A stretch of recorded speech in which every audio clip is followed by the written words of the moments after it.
You lost weight. Take off your shrug, please.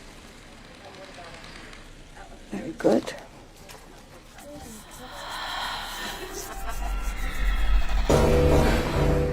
I Was Perfect. When Darren Aronofsky's Black Swan premiered in 2010, audiences were mesmerized and unsettled.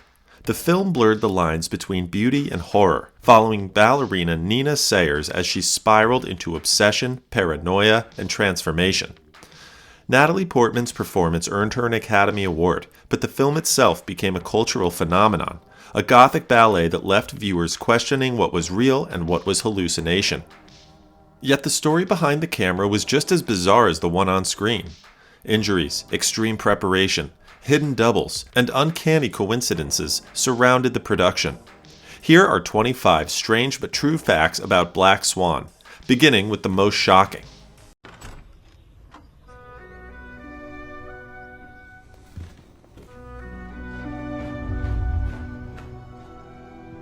I had the craziest dream last night. I was dancing the White Swan. Fact 1. Natalie Portman lost 20 pounds for the role.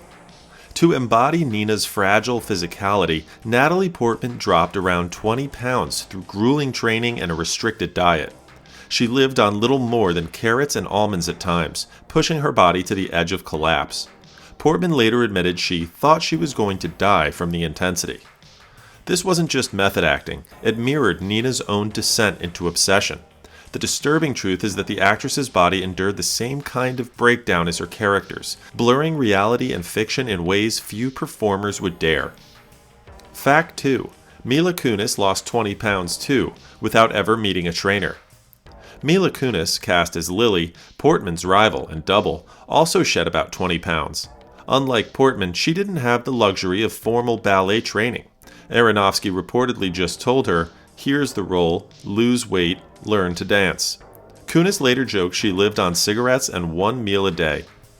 The strange part is how effectively the two actresses' physical differences played on screen.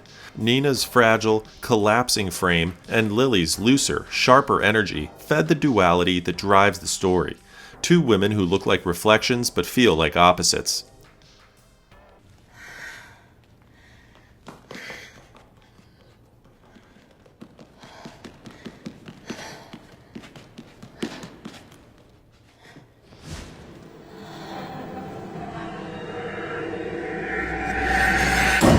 Fact 3. Portman dislocated a rib during filming. During rehearsals, Portman dislocated a rib. Instead of halting production, she continued dancing through the pain. The crew gave her Advil and a heating pad, but Aronofsky encouraged her to keep going, framing the injury as part of the artistic sacrifice ballet demanded. The eerie overlap between actor and character is unmistakable. Just as Nina sacrifices her body for perfection, Portman pushed herself past an injury, making the fiction all too real. Fact 4. The film sparked a real ballet double controversy. After the film's release, professional ballerina Sarah Lane claimed she performed much of the complex dancing, saying Portman did about 5% of the full body shots. Aronofsky and Portman disputed this, insisting Portman performed at least 80 to 90% of the dancing herself. The strange fallout blurred truth and illusion in real life. Just as Nina questions her identity, audiences were left debating who was really behind the haunting pirouettes. Was Portman the Swan Queen, or was she partly an illusion? Fact 5. Portman and Kunis barely rehearsed the sex scene. One of the film's most infamous moments is the surreal, hallucinatory sex scene between Nina and Lily. Portman and Kunis, longtime friends, admitted they barely rehearsed it. Aronofsky kept it intentionally awkward, forcing them to improvise the intensity. The rawness of the scene worked. Critics called it one of the film's most disturbing and memorable moments. Behind the camera, the strangeness was doubled. Two close friends, pushed into blurring boundaries for the sake of unsettling art. Fact 6. Mirrors hide dozens of Easter eggs. Aronofsky used mirrors throughout the film to plant subliminal clues about Nina's fractured identity. In multiple shots, her reflection moves slightly out of sync, hinting at her mental unraveling.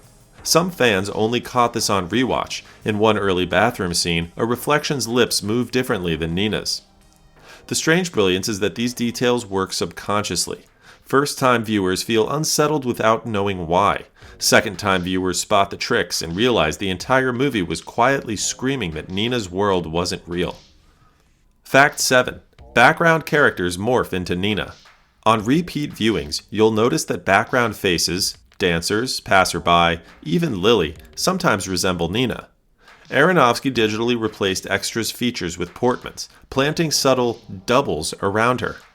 It makes her paranoia literal. She's surrounded by herself, haunted by her own shadow. This Easter egg shows why Black Swan demands a second watch. At first, it feels like a descent into madness. On rewatch, it becomes clear the madness was baked into the visuals from the very first frames, hidden clues waiting to be discovered. Fact 8.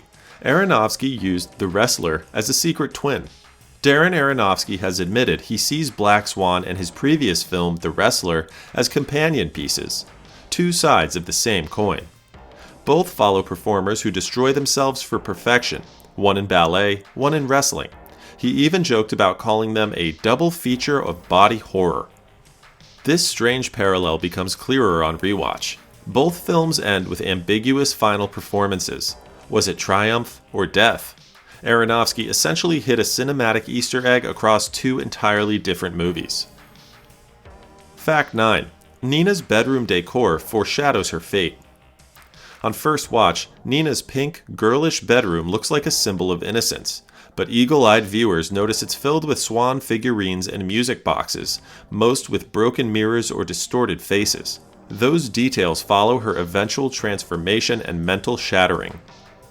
Aronofsky deliberately cluttered her room with these hidden horror props.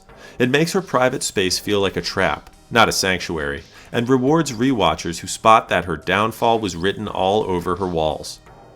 Fact 10. Ballet dancers criticized its brutal accuracy. After release, some professional dancers accused the film of exaggeration, but others defended it, saying the injuries, eating disorders, and ruthless competition were uncomfortably real. One ballerina told the New York Times, "The horror is we recognized ourselves."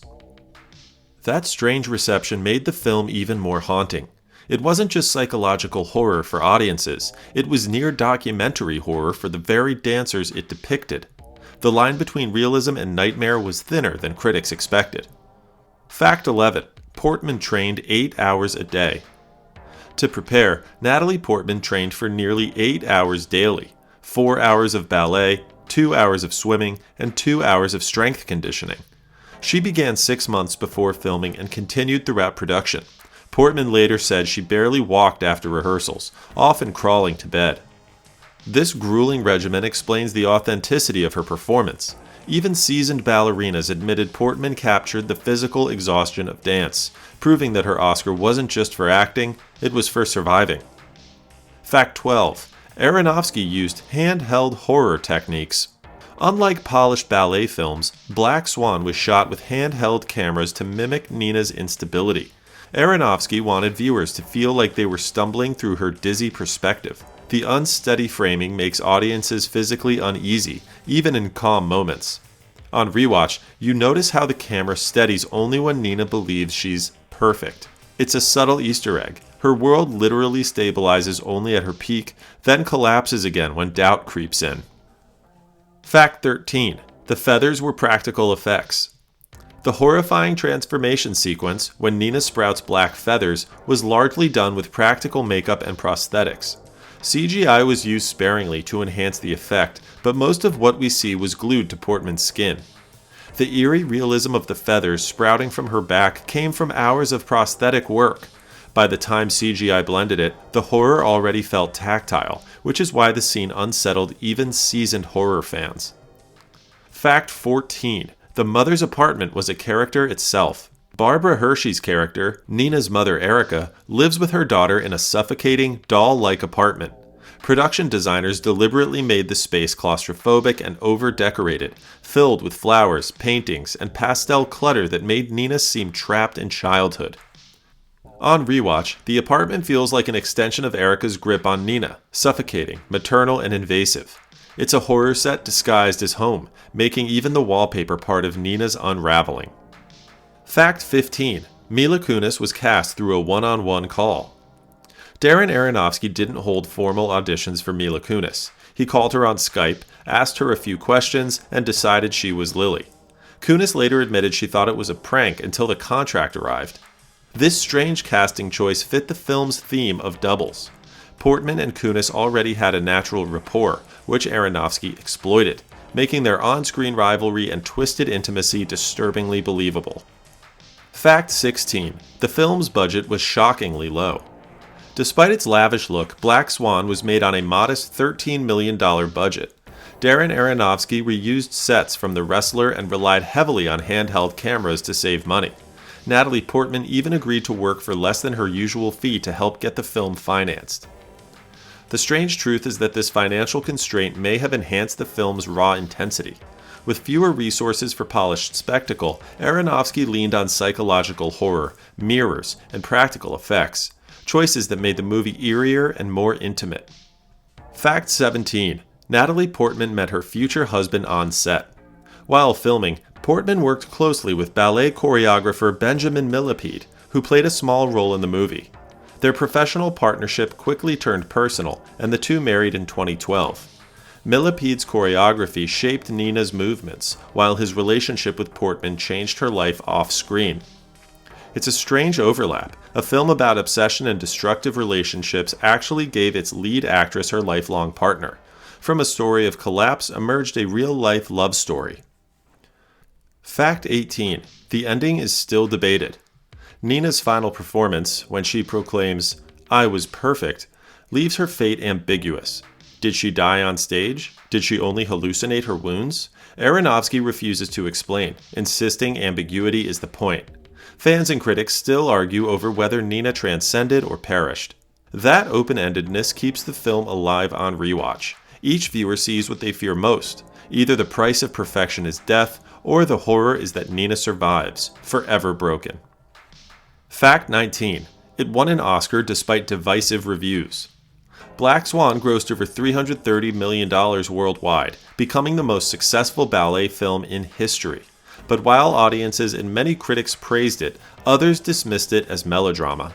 Despite the split, Natalie Portman's performance was undeniable, winning her the Academy Award for Best Actress in 2011. The strange twist is that a psychological horror film, often shunned at the Oscars, became one of the most celebrated of its year. Portman's win legitimized not only the movie, but also horror as high art. Fact 20.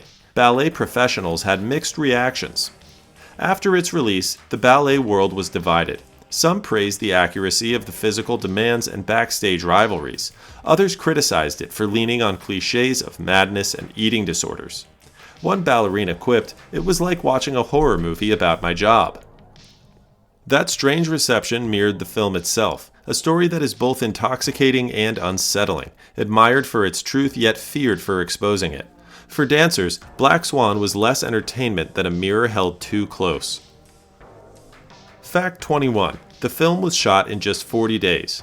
Despite its elaborate dance sequences and psychological complexity, Black Swan was filmed in only 40 days. Aronofsky kept the schedule tight to preserve the raw, frantic energy of the story. Actors had little downtime, mirroring the pressure their characters endured. The condensed shoot contributed to the film's intensity. Every performance feels on edge, as if time itself is collapsing, just like Nina's spiraling grip on reality. Fact 22. Darren Aronofsky reused crew from Requiem for a Dream. Aronofsky brought back key collaborators from Requiem for a Dream, including cinematographer Matthew Libatique and editor Andrew Weisblum. Their style of disorienting cuts and close, invasive shots defined both films. This continuity gave Black Swan its feverish, hallucinatory feel. Watching the two films back to back is like entering the same nightmare world through different doors. Addiction in one, obsession in the other. Fact 23. Real ballerinas appeared as extras. To ground the film in authenticity, Aronofsky cast real dancers from the American Ballet Theater as extras in rehearsal and performance scenes. Their precise movements created a stark contrast with Portman's fragile, self-destructive performance. It was a subtle trick. Surrounding Nina with flawless professionals amplified her isolation and anxiety. On screen, it feels like she's drowning in perfection, and the extras' authenticity made that fear uncomfortably real. Fact 24. Aronofsky cut out gore to keep the rating. The director originally planned more graphic body horror, including gorier versions of Nina's transformation.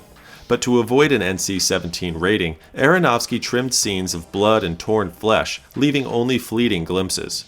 Ironically, the restraint made the film more disturbing. By showing less, Aronofsky forced viewers to imagine the horror, making Nina's transformation more personal and psychological. Fact 25. Natalie Portman nearly quit acting afterward. Portman admitted that the extreme mental and physical toll of Black Swan nearly pushed her to retire from acting. She described feeling burned out and said she wasn't sure she could find another role that demanded so much. Strangely, what almost ended her career also defined it. The performance won her the Oscar, solidifying her as one of the greatest actresses of her generation. Bonus fact: Aronofsky used subtle CGI to distort faces. Beyond feathers and hallucinations, the film used CGI in tiny ways audiences barely notice. Faces in crowds would briefly morph, and shadows would shift unnaturally. These subliminal tricks made viewers uneasy without realizing why. It was a digital sleight of hand, the kind you only catch on second or third watch, confirming Black Swan was always designed to haunt viewers long after the credits rolled. Black Swan is more than a film. It's a fever dream. From Portman's physical collapse to hidden doubles and mirrors, from whispered Easter eggs to Oscar glory, it remains one of the strangest, most unsettling portraits of obsession ever put on screen. A ballet thriller made on a shoestring budget became a cultural phenomenon, forcing audiences to question where performance ends and madness begins. Even today, it demands a second viewing, not to enjoy it more, but to uncover what you missed the first time. Like Nina herself, Black Swan is never truly finished. It just keeps spinning in the dark. If you want more strange truths buried in cinema history, like and subscribe. This is Strange Flick Facts, where we uncover the bizarre truths behind your favorite films.